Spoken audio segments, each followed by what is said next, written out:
கிட்டத்தட்ட 150 வருஷமா அவங்க வாழ்ந்துட்டு இருக்காங்க. இப்போ அந்த வீட்டை வந்து அந்த இடத்த வந்து ஆக்கிரமிப்பு பண்ணி தான் கட்டியிருக்காங்கன்னு சொல்லி அதை காலி பண்ணும் அப்படின்னு டெல்லி கோர்ட் வந்து சொல்லியிருக்காங்க.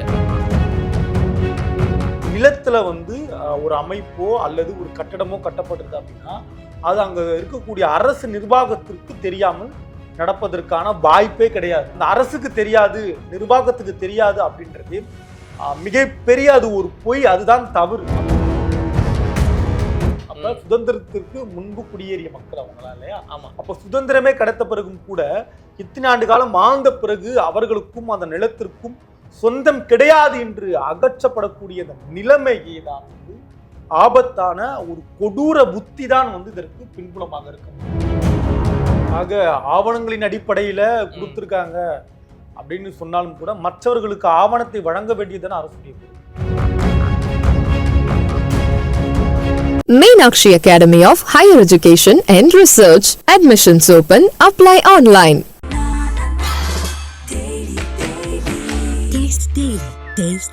Periyar Maniammai Institute of Science and Technology, Thanjavur. The world needs you. கருப்பை புற்றுநோய் குறித்த சந்தேகங்களுக்கான தங்கம் ஹோப்பை இலவசமாய் அணுகுங்கள். தமிழ் மொழி கன்னட மொழி சார்ந்த சிக்கல் வந்து தற்போது பேசப்பட்டு வருகிறது. குறிப்பாக தமிழ் மொழிதான் உலகின் மூத்த மொழி அப்படின்றது ஆய்வு ரீதியாக பேசப்படுகிறது. அதிலிருந்து உருவான மொழி தான் கன்னட மொழி அப்படின்றதெல்லாம் ஆய்வு. ஆக இப்போ மொழி சார்ந்த சிக்கல் வந்து தற்போது பேசப்பட்டு இருக்கிறது.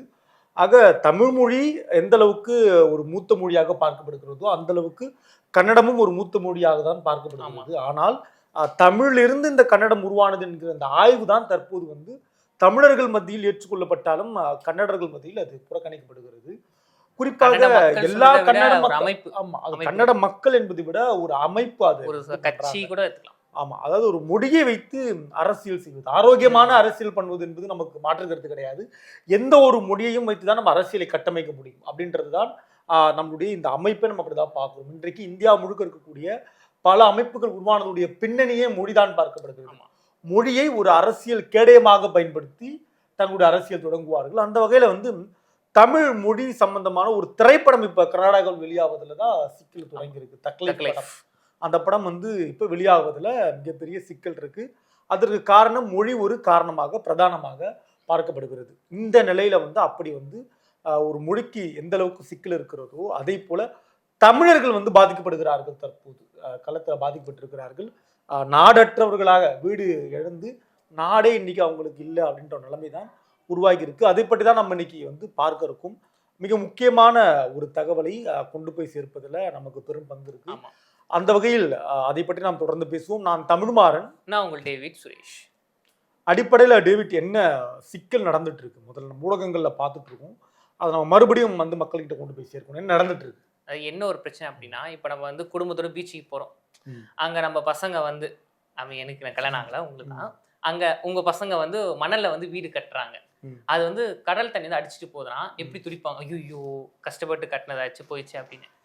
அந்த சின்ன பிஞ்சு மனசுகளுக்கே அப்படி இருக்கு அப்படின்னு பார்த்தா, கிட்டத்தட்ட 150 வருஷமா நம்ம தமிழர்கள் வந்து ஒரு பகுதியா வாழ்ந்திருக்காங்க. எந்த இடம்னு பார்த்தா டெல்லியில தெற்கு பகுதியில வந்து ஜங்பூரா அப்படின்னு ஒரு பகுதி. அங்க வந்து மதராசி கேம்ப் அப்படின்னு ஒரு காலனி இருக்கு. அந்த காலனில கிட்டத்தட்ட 150 வருஷமா அவங்க வாழ்ந்துட்டு இருக்காங்க. இப்போ அந்த வீட்டை வந்து அந்த இடத்த வந்து ஆக்கிரமிப்பு பண்ணி தான் கட்டியிருக்காங்கன்னு சொல்லி அதை காலி பண்ணும் அப்படின்னு டெல்லி கோர்ட் வந்து சொல்லியிருக்காங்க. எதுக்காக அப்படின்னு பார்த்தா, நம்ம யமுனை ஆறுக்கு பார்த்தீங்களா, இந்தியாவில் புகழ்பெற்ற ஆறு. அந்த ஆறோட பெரும்பாலான வடிகால் பகுதியை வந்து மதராசி கேம்ப் அப்படி இருக்கு பார்த்தீங்களா, அந்த இடத்துல இருக்கு. அந்த இடமே ஆக்கிரமிப்பு பண்ணி நீங்க கட்டியிருக்கீங்க. நீங்க ஆக்கிரமிப்பு பண்ணி கட்டுனதுனால சரியான தண்ணி வசதி சரியா தண்ணி போக வசதியே இல்லை. இதனால டெல்லியில வந்து பல இடங்கள் வந்து மழை காலத்துல வெள்ளத்தால மூழ்கி இருக்கு. இதெல்லாம் ஒரு பிரச்சனை போகணுமாப்பா, அப்போ அவங்களாம் காலி பண்ணி போனோம் அப்படின்னு டெல்லி கோர்ட் சொல்லிட்டாங்க. அடிப்படையில் டேவிட், நம்ம இப்போ நீங்கள் ஆரம்பத்தில் சொல்லும்பொழுது ஒரு மணர்விட மேற்கோள் காட்டினீங்க. அதில் இதில் எங்கே முரண் இருக்குன்னா, நம்ம அனுமதி வாங்கி கடலில் போய் யாரும் மணர்விட கட்ட போகிறது கிடையாது. ஆனால் இங்கே வாழ்விடம் என்பது எல்லா அனுமதியும் வாங்கி தான் வந்து ஒரு வீடை கட்ட முடியும். நம்ம ஒரு வீடு கட்டப்படுகிறது, ஒரு நிலத்தில் வந்து ஒரு அமைப்போ அல்லது ஒரு கட்டடமோ கட்டப்படுறது அப்படின்னா அது அங்கே இருக்கக்கூடிய அரசு நிர்வாகத்திற்கு தெரியாமல் நடப்பதற்கான வாய்ப்பே கிடையாது. 100% அதற்கான வாய்ப்பு கிடையாது. சுதந்திர இந்தியாவில் நமக்கு அளிக்கப்பட்டிருக்கக்கூடிய சட்டமும் சுதந்திரத்தின் அடிப்படையில் நமக்கு பெற்றிருக்கக்கூடிய உரிமையில் ஒரு உரிமை என்பது வாழ்விடம் என்பது அவருடைய உரிமை. அப்ப அந்த உரிமையை வந்து அவர்கள் பெறுகிற பொழுது, ஒரு கட்டடம் வருகிற பொழுது அது அந்த அரசுக்கு தெரியாது, நிர்வாகத்துக்கு தெரியாது அப்படின்றது மிகப்பெரிய அது ஒரு பொய், அதுதான் தவறு. அப்படி இருக்கவே கூடாது முதல்ல. அப்ப இத்தனை ஆண்டு காலம், கிட்டத்தட்ட நீங்க 100 ஆண்டு காலம் ஒருத்தவங்க வாழ்ந்திருக்காங்க அப்படின்னா பல அரசு மாறி இருக்காங்க, சுதந்திரமே கிடைச்சிருக்கு. அப்ப சுதந்திரத்திற்கு முன்பு குடியேறிய மக்கள் அவங்களா இல்லையா? அப்ப சுதந்திரமே கிடைத்த பிறகும் கூட இத்தனை ஆண்டு காலம் வாழ்ந்த பிறகு அவர்களுக்கும் அந்த நிலத்திற்கும் சொந்தம் கிடையாது என்று அகற்றப்படக்கூடிய அந்த நிலைமையை தான் வந்து ஆபத்தான ஒரு கொடூர புத்தி தான் வந்து இதற்கு பின்புலமாக இருக்க முடியும். நம்ம குற்றச்சாட்டு வைக்கல, நீதிமன்றம் எந்த குற்றச்சாட்டை வைத்தாலும் அது நீதிமன்றம் வந்து இதனுடைய இந்த அனுமதி கொடுத்து அகற்றணும் சொன்னாலும் கூட தவறு நடந்ததற்கான காரணமாக இருப்பது அங்க இருக்கக்கூடிய அரசும் அரசு நிர்வாகமும் தான். அப்ப அரசையும் அரசு நிர்வாகத்தையும் நீதிமன்றம் கண்டித்து பிறகு அந்த மக்களுக்கு உரிய வாழ்விடத்தையும் கொடுக்க வேண்டியது நீதிமன்றத்துடைய ஒரு பொறுப்பு தான். நீதிமன்றம் அதையும் உறுதிப்படுத்த வேண்டும். ஏன்னா இது வந்து நீதிமன்றத்தோட பொறுப்பு இல்ல, என்ன வழக்கு வந்திருக்கோ அந்த வழக்கத்தை நாங்கள் விசாரிப்போம் அப்படின்னு நீதிமன்றம் கடந்து போனது கிடையாது. பல வழக்குகளை நீதிமன்றமே முன்வந்து விசாரித்து தீர்ப்பு கொடுத்திருக்காங்க. அந்த வகையில் நீதிமன்றமும் தவறு செய்திருக்கக்கூடிய அரசும் அவர்களுக்கு உரிய இடத்தை அந்த மண்ணில் கொடுக்க வேண்டும். அதை இப்ப நீங்க சொன்னீங்க வந்து உரிய இடத்தை கொடுக்கணும் அப்படின்னு கொடுத்துருக்காங்க. அந்த விஷயத்துக்கு நம்ம வந்து கொஞ்சம் டீட்டெயிலா பார்த்தோம்னா கிட்டத்தட்ட அந்த ஒரு காணில வந்து 3000 மக்கள் வந்து இருக்காங்க. 3000 மக்கள் கிட்டத்தட்ட ஒரு 300-500 குடும்பமா இருக்காங்க. அதுல வந்து 370 வீடுகளை வந்து இடிச்சு தள்ளியிருக்காங்க. இப்ப வரைக்கும் இடிச்சு தள்ளின்னு இருக்காங்க. எதுக்காகனா ஃபர்ஸ்ட் சொன்ன அதே ரீசன் தான். அதுக்காக கோர்ட் என்ன பண்ணிருக்காங்க பாத்தீங்கன்னா, நீங்க மே 20ல இருந்து 31க்குள்ள நீங்க வீட்டை காலி பண்ணி போயிடணும் அப்படின்னு நோட்டீஸ் கொடுத்துருக்காங்க. ஜூன் 1 இடிச்சு தள்ளப்படும் அப்படின்னு. ஓகே, அப்ப இங்க இருந்தவங்களுக்கு எல்லாம் வீடு என்னப்பான்னு கேட்டா வீடு கொடுத்துருக்காங்க அப்படின்னு கவர்மெண்ட் சொல்றாங்க. ஓகே, அந்த வீடு வாங்கினவங்க அங்க பாதிக்கப்பட்ட மக்களை போய் ஒரு நெறியாளர் வந்து பேட்டி எடுத்த பிறகு அவங்க என்ன சொல்றாங்கன்னு பார்த்தா, ஆமாங்க பெருசா வீடை கொடுத்துருக்காங்க. எங்க வீடை கொடுத்துருக்காங்க? இங்க அந்த ஜங்புரா பகுதியில இருந்து 40 கிலோமீட்டர் தள்ளி போனா நரையலே அப்படின்னு ஒரு பகுதி இருக்கு. அங்க வந்து வீட்டை கொடுத்துருக்காங்க. அங்க வந்து சரியான ஃபெசிலிட்டியே இல்ல, அடிப்படை வசதிகளே இல்ல. தண்ணி கிடையாது, கரண்ட் கிடையாது.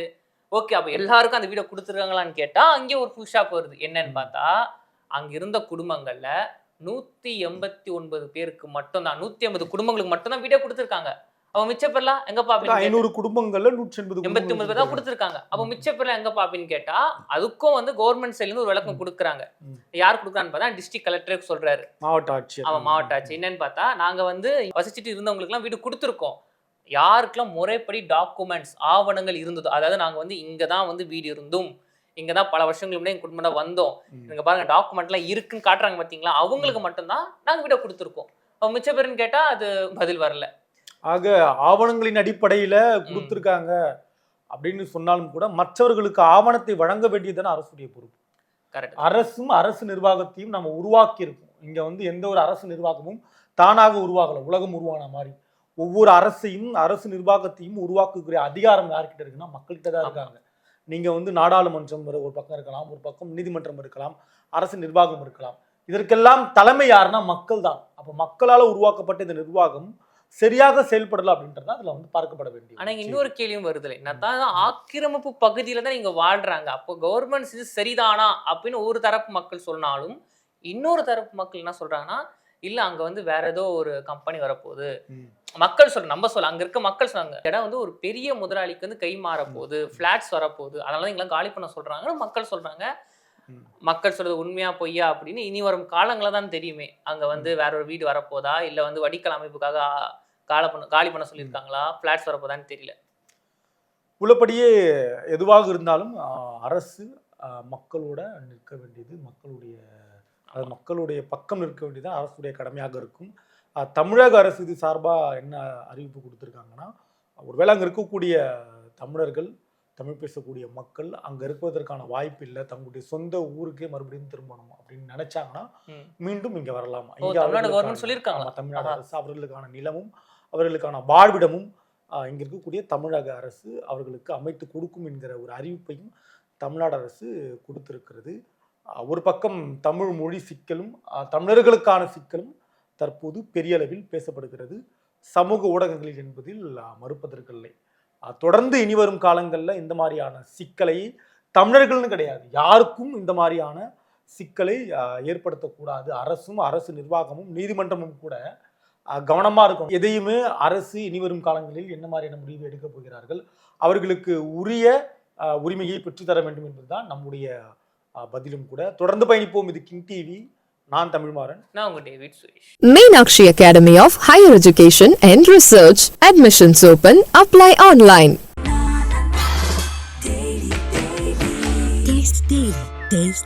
Periyar Maniammai Institute of Science and Technology, Thanjavur. The world needs you. கருப்பை புற்றுநோய் குறித்த சந்தேகங்களுக்கான தங்கம் ஹோப்பை இலவசமாய் அணுகுங்கள்.